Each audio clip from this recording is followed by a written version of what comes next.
I've mentioned on this channel before that I used to have a fear of cameras, and that might be hard for you to believe given the way I present on camera now, but I actually had a really, really big issue. The point where if someone took a photo of me without my consent, I would probably throw up. And if you took a photo and managed to get my consent, you'd see me standing in that photo as if, like, you just threatened to murder my entire family. And that's how I grew up. I grew up with this really, really deep ingrained fear. But I also was an actor, and I told myself I'd get around it by being a theatre actor. I'd never work on film or anything like that. But really, even as a theatre actor, you have to do all this publicity and promotion of your shows. People will still be pointing cameras at you. And I realized that I had to do something about this fear of mine. So I started to work on it. And so I wanted to take today to talk you through that process of me trying to go from absolutely petrified of cameras to me now hosting live streams and posting weekly videos with my face in it, doing the talking, singing, all of the other strange things that a lot of people would be too scared to do on camera. I went from being too scared to even have a camera in the same room as me because I would worry that the person holding it would point it in my direction. So that's a big growth. I came to the conclusion, obviously, that I needed to work on this from second year of uni. We had to have headshots.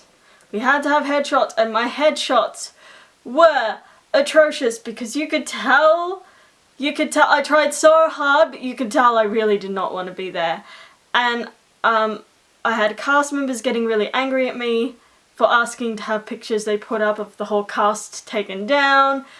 It was just something I really, really, really needed to work on, and I did it. I did it slowly. So I decided in that second year of uni, I'm going to take a selfie every day. And I just got this camera that I'm shooting on, my wonderful DSLR that's been with me for quite some time.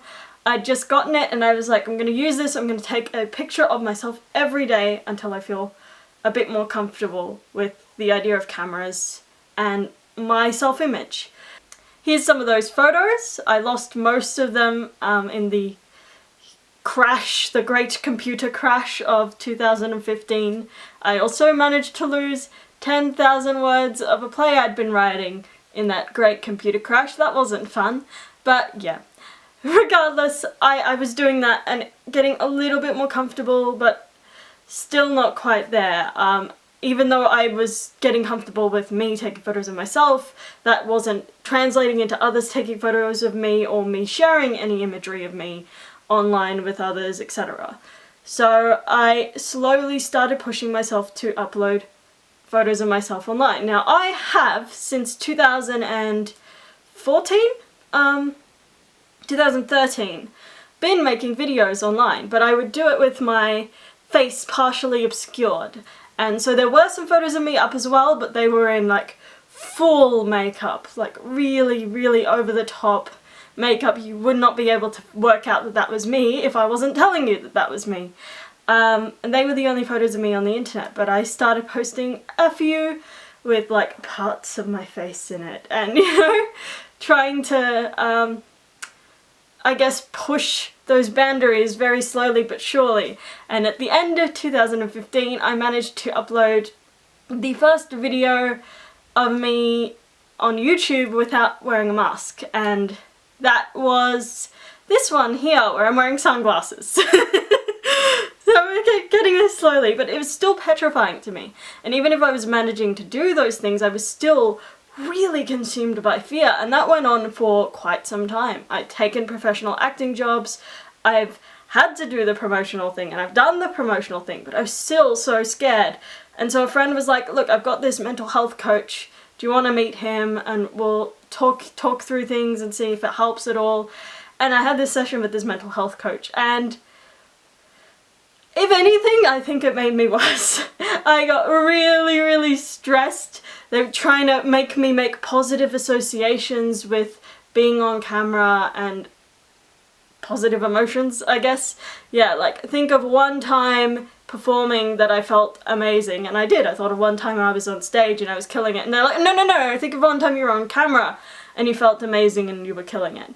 And I'm like, look, there's only one time I've ever felt that I was being truly authentic on camera, and I was angry. I was angry. And I'm like, I don't really want to be tapping into anger every time I'm trying to, you know, be on camera and be myself. But yeah, we did the session, and the session ended with him going live on his Facebook page where he interviewed me. And I did it. I was uncomfortable as heck, but I did it, and I was like, cool. Never doing that again. But like, no, I promised him in 1 month's time I would do the same. I would go live on my own Facebook account for my own friends to see me. I decided that when I went live, I wanted to perform a song. So I wrote myself a little song that would be like this getting over my fear of the camera therapy song. And then a month came, I didn't do it, and I couldn't do it. It didn't happen. And it took me a fair few years until I was ready to post my own videos and stuff like that, and photographs of myself again. I can't say exactly what that shift was, but I was just continuing to do it in little bits incrementally, and I think jumping straight into doing live streams was too much. I do live streams now, but it's been after years and years of tiny little incremental improvements in learning to trust that the cameras aren't actually going to hurt me, and that really, if anything, it's a really important tool that can help me get my message out there to the world. And I have a lot of shit that I want to say. And as I slowly began to trust that more, and trust my communities of people I was friends with online to not do anything bad with my images, and started to feel more confident in myself, coming out as non-binary, starting to work out, you know, who I was more. Slowly I became more comfortable, to the point where now I'm able to do what I can do. Do I feel like I'm a good film actor?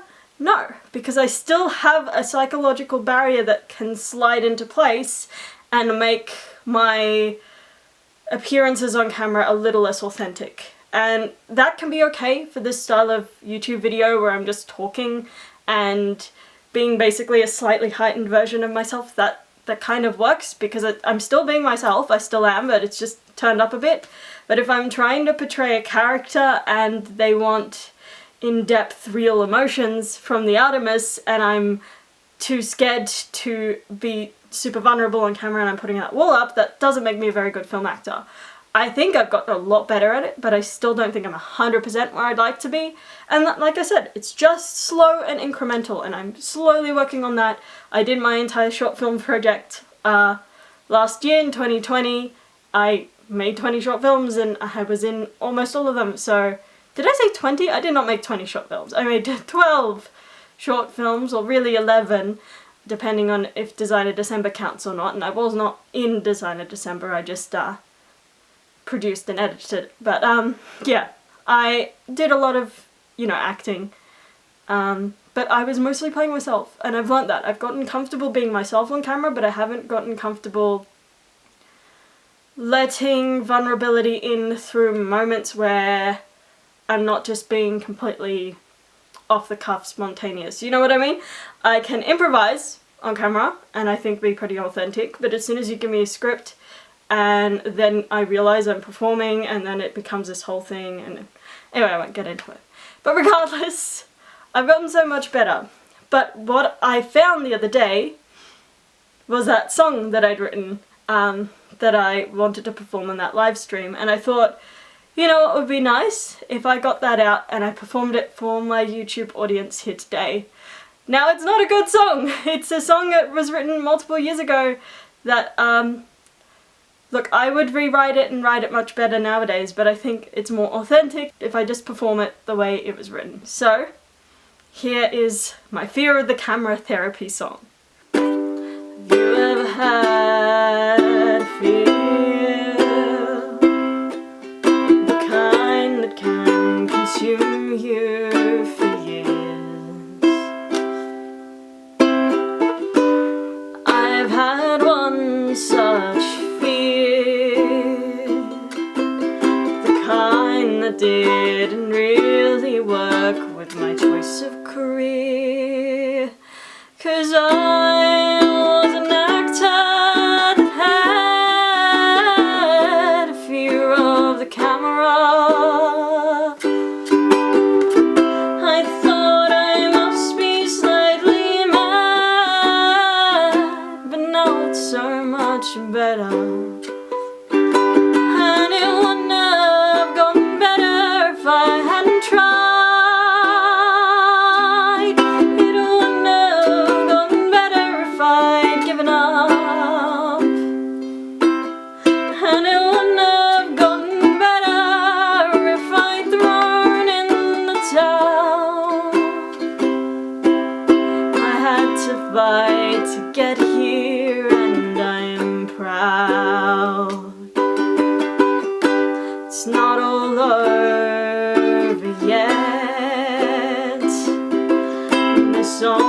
part of my therapy. Let's not forget, can't play my uke properly.